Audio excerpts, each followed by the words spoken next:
In this Prague church crypt in June 1942, 4 exhausted men stood waist deep in freezing water, their lungs and eyes burning from tear gas, pistols clenched in numb hands.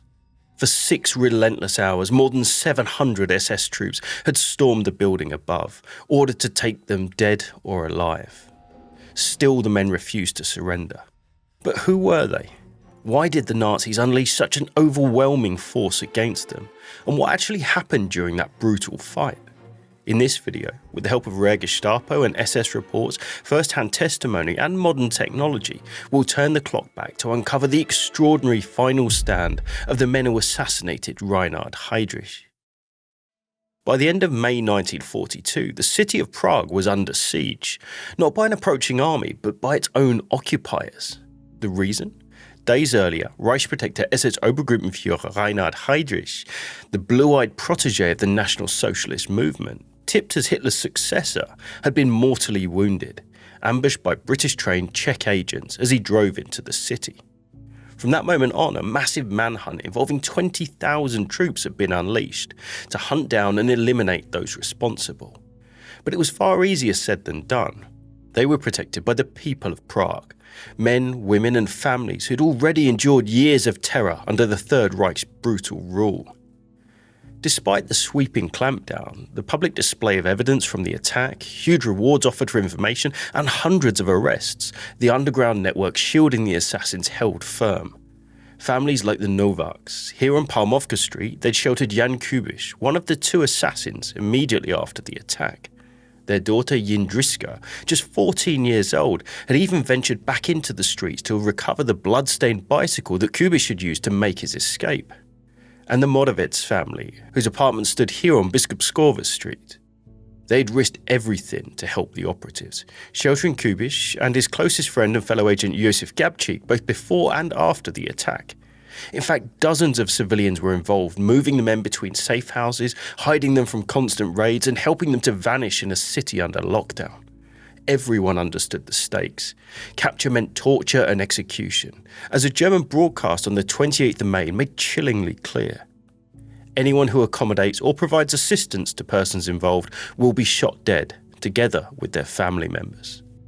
And they meant it.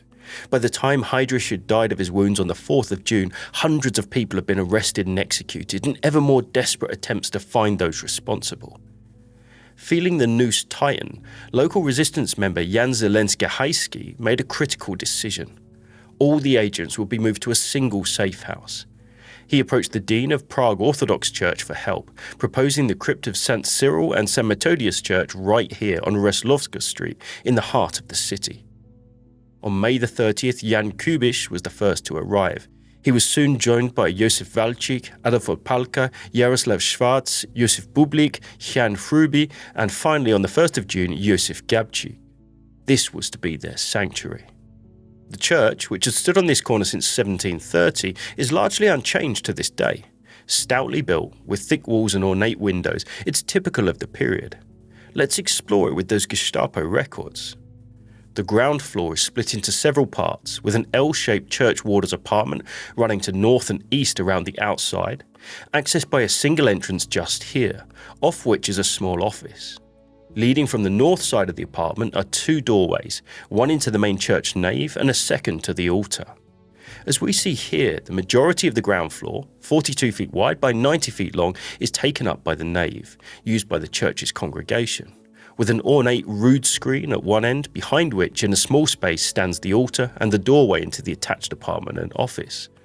At the western end, facing the street, but just out of view to us behind this column and secured by a door and iron gate, is a small spiral staircase leading to the choir above. This shot, taken from the top of the staircase, shows one of 2 small sets of steps leading to a pair of long balconies cut through the thick stone archways, stretching the entire length of the church, with a view over all entryways on the ground floor below. Below ground lays the crypt, a 50-foot long, 12-foot wide space with recesses for coffins on either side. By 1942, the original stepped entrance at the far end, which led to an exit point near the altar, was blocked by a massive stone slab, leaving only a 2-foot wide exit hatch at the opposite end of the crypt, accessed by use of a ladder which emerged at ground level just to the left of the main church entrance. The only light and ventilation in the crypt comes from a small barred window round this slight turn, 9 feet above the floor of the crypt from inside, and so reachable only with the help of a ladder. So it was here that the 7 agents lived in near constant tension, with 3 men keeping watch on the balcony at all times while the other 4 rested in the crypt below. For nearly 2 weeks that vigil continued, as Dr. Vladimir Petrek, the resident priest, quietly supplied food and essentials, while the men could do little more than whisper and pray for an opportunity to escape the city. In fact, that was a very real prospect, as plans had been made to smuggle the men out of Prague into the countryside on the 19th of June. It was a rendezvous they were destined never to make. The reason was this man, Karol Chorda, an SOE-trained Czech operative who had landed in the country alongside Adolf Opalka in March. Unlike the other agents, he had fled Prague after the attack on Heydrich and had hidden at his mother's home. For reasons that are still debated to this day, on the 15th of June 1942, he unexpectedly walked into the main entrance of the Gestapo headquarters in Prague's Petříček Palace. The following comes from an official report written by SS Standartenführer Dr. Hans Geschke, chief of the Prague Gestapo. Chorda stated that he recognised one of the briefcases left behind at the place of the outrage. Later, he admitted that he was a parachutist and he landed in Protectorate territory during the night of the 28th to 29th of March 1942, together with 5 other agents. He confirmed he had seen the suitcase in the possession of another parachutist and that it contained an English light machine gun with which he was familiar. His description of the parachutist agreed with the description of one of the criminals, Josef Gabčík. Chorda mentioned his suspicion that the second criminal might be Jan Kubiš, Gabčík's best friend, but he was unable to confirm this. The report goes on to state that Chorda eventually named the Schwartoš family as owners of the 2 briefcases and a Madame Modakova as the owner of the women's bicycle left at the scene. This information, combined with the Gestapo surveillance that immediately followed, would prove catastrophic for the resistance network. The next day, June the 17th, it collapsed like a row of dominoes. Amongst the first arrested were the Moravec family, who had sheltered Jan Kubiš and Josef Gabčík. Knowing what awaited them, Mrs. Maria Moravec, at the moment of arrest, asked to use the bathroom and swallowed a hidden cyanide pill, remaining silent to the end. Jan Zelenska Hejski, living just over the road and likely witnessing the raid from his window, also managed to swallow cyanide as the Gestapo attempted to batter down his door. Not everyone was so lucky. Young Artur Moravec, Maria's 21-year-old son, was taken alive. Beaten mercilessly for hours and plied with alcohol, he refused to speak. But in a horrific act of brutality, he was reportedly shown his mother's decapitated head in a fish tank. The terror broke him, and by midnight the Gestapo knew the location of the 7 agents' hideout. At precisely 4:10 a.m., 757 SS officers and men, led by SS Gruppenführer Karl Fischer von Treuenfeld, descended on the church, setting up a double cordon of roadblocks in these locations, sealing any possible escape routes and trapping the agents within. The first warning for Opalka, Kubiš and Bublik, stationed on the balcony, came with the sound of hundreds of boots striking the cobblestones outside. Soldiers were surrounding the church. Despite the overwhelming odds, the men were determined to fight.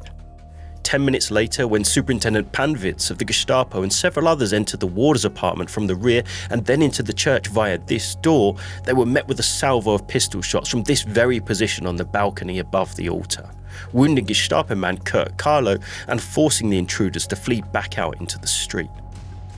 Hearing the gunfire, the SS, who'd set up a machine gun in the school opposite, opened up, sending a stream of bullets smashing through the main windows and along the entire length of the church. For the next 2 hours, the men on the balcony, armed only with pistols and a couple of modified grenades, fought on as the SS made successive attacks with their own stick grenades and Bergmann submachine guns, attempting to force their way up the spiral staircase to reach the men above. The situation for those in the crypt at that time must have been agonising. Their only exit emerged directly where the Germans were now congregating in their attempts to storm the staircase. All they could do was listen on as their comrades fought for their lives, praying to remain undiscovered. Above them, Opalka, positioned here in this small recess at the top of the staircase, fought desperately to hold off anyone trying to climb. Bublik, positioned about where this photograph is taken, and Kubish, likely further back behind him overlooking the altar, fought on as best they could. But with only pocket pistols and limited ammunition, it was an uneven fight. At some point before 7 a.m, after well over an hour of resistance, Opalka's right arm was shattered by a grenade fragment, and down to his very last bullet, he simultaneously swallowed poison and fired a 6.35mm Browning round into his left temple. Using these solidly built archways as cover, Kubish and Bublik now began to retreat, fighting from pillar to pillar as the Germans pushed along the corridor, throwing grenades before edging slowly forward, with the precise locations of those detonations still etched into the floor to this day. Eventually, though, after 2 hours of fighting, the massively outnumbered pair, cornered right here and attacked on all sides, had reached the end of the line. Bublik, with multiple shrapnel wounds peppering his right leg, saved his last round for himself and died a short time later. Only Kubish, badly wounded, with his suit and body shredded by shrapnel, was unable to end his own life. Carried from the church unconscious just after 7 a.m, he died of blood loss en route to hospital. Josef Sherlupski, a Czech interpreter with the Gestapo, recalled the final moments of the men on the balcony. Suddenly there was silence up there, an agonising silence throughout the church. The SS waited a moment and then went up. They found 3 parachutists covered in blood. They came out of the church carrying 1 body and 2 dying men. They took the 2 to the hospital, but they died without ever having regained consciousness. Unsure of exactly who they faced, and perhaps expecting only 2 men, the Gestapo brought forward the traitor Tjorda, who was asked to identify the remaining dead man. Captured in this photo, the former agent looked down and simply said, Opalka. Now with the main floor cleared, the SS began a search of the church. Had it not been for one fateful discovery, just perhaps the men below may have stayed undiscovered, as the official SS after-action report recounts. There were not only these 3 criminals in the church, a 4th set of clothes was also found there. It was therefore obvious that at least a 4th criminal was hidden somewhere. The cellar under the church, about the size and appearance of which no one knew anything, was a possible hiding place. As those in the church began searching for the crypt entrance, outside a loudspeaker blared out the offer of safe treatment as prisoners of war if those within surrendered. No one was falling for that. Reportedly, the Gestapo sent Tjorda to speak to his former comrades, who perhaps for the first time realised who had betrayed them, and sent a burst of fire out in his direction. Let's just pause for a moment right here. As you can probably tell by now, this is a very intricate story, full of incredible detail from all sides, much more than we can normally fit into a short format YouTube doc like this one. So for those wanting to know more, be sure to check out our dedicated weekly Second World War podcast, World War II Both Sides of the Wire, where I recently joined regular hosts Professor Matthias Strone and Jesse Alexander in a multi-part series to take a deep dive into Operation Anthropoid, where we cover lots of aspects that we simply couldn't fit in here. Check it out at the link in the description or wherever you get your podcasts. Anyway, back to the story. The German return fire from the building opposite poured through this narrow opening and along the length of the crypt. Aware now that the men inside would not give up without a fight, the besiegers upped the ante. Calling in the mostly reluctant Prague fire brigade, one man was first ordered to smash down the metal bars over the window before further soldiers came up and threw tear gas down into the crypt.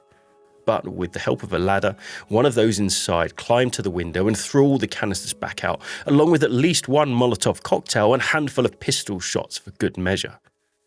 Throughout this entire time, the other men in the crypt had been busy. Aware that an old sewer passed under the main street outside, they'd begun working feverishly with 2 spades at their disposal to hack away at the ancient brickwork of the crypt in an ultimately unsuccessful attempt to reach some kind of safety. Next came a floodlight to dazzle the agents as they appeared at the window. To Gestapo fury, it was shot out before it had even been turned on. But but the stakes kept rising. According to Gestapo and SS after-action reports, which pettily disagree with each other on literally everything in terms of who took the credit for what, the Czech fire brigade were now told to insert hoses into the window of the crypt and flood those inside out. This grainy image exists of that very moment. Here we see that at least one of those hoses has been inserted into the window, from which it could discharge 660 gallons of water per minute into the crypt below. But there are a few key details. This part of the hose is clearly leaking in several places, evidence that the men inside, who climbed the ladder to repeatedly force the hose back out, had also sliced its sides to slow the torrent. The caution exercised by the SS men outside also suggests they've already been shot at several times. The stalemate continued. Within the church, anger and frustration was rising. So far, only one entryway to the crypt had been found, this small hatch, though now a thorough search was underway. Superintendent Panvitz forced the priest to call into the crypt in Czech for the men to surrender. The legendary response rang back. "We are Czechs. We shall never surrender. Never, do you hear? Never." The following burst of gunfire made it crystal clear that they meant it. That said, the situation was impossible. Surrounded on all sides and low on ammunition, it was only a matter of time. In order to try and break the stalemate, the SS finally decided to assault the crypt. The problem was there was only one access. Volunteers were called for and eventually several men agreed. Here's the SS version of events. The assault team penetrated through the cellar, opening into the underground, but despite having flashlights with them, due to the tear gas and thick dust released, they only slowly groped their way forwards. The assault team was attacked by a fire from the shortest distance. They immediately responded with hand grenades and machine guns and drove the criminals back. SS Unterscharführer Ostermeier was hit in the thigh, and SS Oberschütze Schinker suffered a corneal injury to his right eye. The SS were forced to retreat, and still the agents held on. Outside in the street, SS Gruppenführer Karl-Hermann Frank was furious that a small group, armed only with pistols, could not be beaten. He apparently called for the fire brigade to reinsert the hoses into the window and flood them out again. There are a couple of images taken at this time which are worth considering. First, this one, which still has a little mystery about it. It captures one of two things. Either an exhaust deliberately inserted into the crypt in an attempt to smoke out those inside, or possibly, and according to German sources, a fan inserted to ventilate the crypt so that the SS could lead a further assault with better visibility and without the need for gas masks. Let us know which you think it is. Of this second image though, there's no doubt. It captures the turning point. Presumably, whilst distracted by activity inside the church, a pair of firemen managed to grab hold of the ladder which the agents had used to reach the window and are in the process of dragging it out through the opening. From this point on, with hoses reinserted, water poured unchecked into the crypt with no way of being stopped. To make matters worse, the Germans in the church had also now found the main sealed entryway and smashed the massive slab covering the entrance in two. Interpreter Chalupski saw what happened next. An eager, inquisitive Gestapo man pulled away part of the wreckage and peered in to see what was inside. Bullets whipped past his head. There were the steps leading into the crypt. Once again the SS were called upon. They were to go down the steps, and this time they were sent in group by group in waves of attack. How I admired those men in the crypt. For hours they must have known their struggle was hopeless, that sooner or later they would be killed. But they did not give in. They fought like lions. They did too.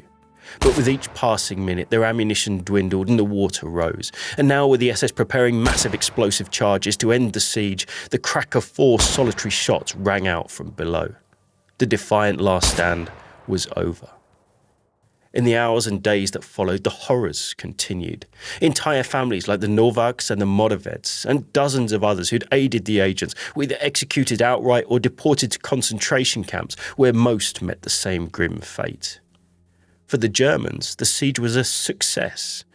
Photographers and camera crews arrived to document the scene, with many of those involved even posing for photographs. Amongst them was the traitor Karol Czurda, identifying the fallen, fully aware that his betrayal had sealed their fates. Yet he, and many of the other key players, would not outlive Kubish, Gabčík and their comrades for long. Hans Ulrich Geschke, head of the Prague Gestapo and responsible for countless Czech deaths, was likely killed in the fighting for Budapest in 1945. Karl Hermann Frank, the senior police official in occupied Czechoslovakia, was captured by US troops, tried and hanged in Prague before 5,000 spectators in 1946. Karl Fischer von Treuenfeld, who had commanded the SS troops during the siege, was also captured but took his own life in American custody. And Chodor? His story is more complex. Recent research suggests that intense pressure on his family may have influenced his betrayal, but when asked at his trial how he could turn on his comrades, he reportedly replied, "I think you would have done the same for 1 million marks." He was hanged at Pankráč prison on the 29th of April 1947.